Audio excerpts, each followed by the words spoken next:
everyone! In this video, I'm going to be showing you how to make this rainbow axolotl out of polymer clay. I'm using Sculpey, but any brand works.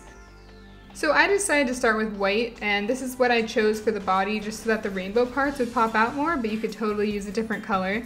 So I'm making this ovally, marshmallowy shape. This is going to be the head.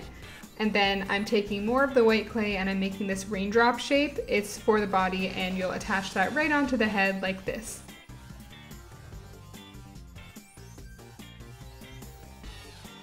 So I blended that together to make sure that it wasn't going to fall apart and there were no cracks. And then I'm taking more white clay. This is going to be the tail, so I just roll it into a long triangle kind of like this. I sculpted the end to make sure it would be more pointy. And then I put that right below the body.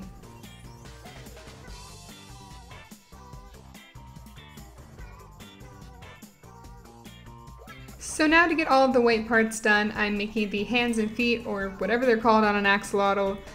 So these are 4 little raindrop shapes, so 2 on the top, 2 on the bottom, and I'm just gently pressing them on like this.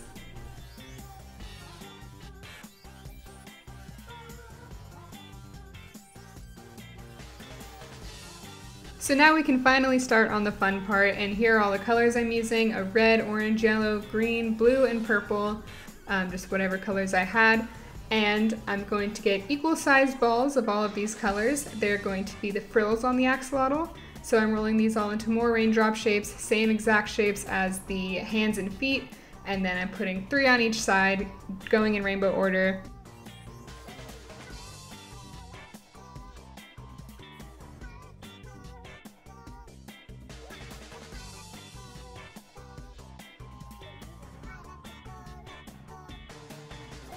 And then I went ahead and added a cute little face with black clay and then some pink for his cheeks.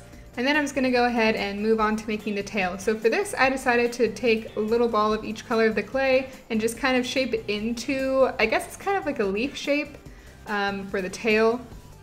I made 2 indents on each side of the tail, like you see here, and put it at the bottom of that white part. And here's your finished axolotl. So I went ahead and baked mine according to the package instructions, just to make sure he was nice and secure for the rest of the videos I was going to take. But this is how he turned out. There was a front and back. I think he's super cute.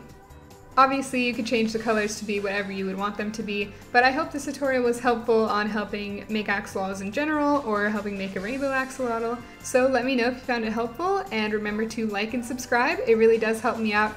If you do end up using this tutorial, I would absolutely love to see what you make, so I do have a Discord or other social medias listed down below in the description, so check those out as well.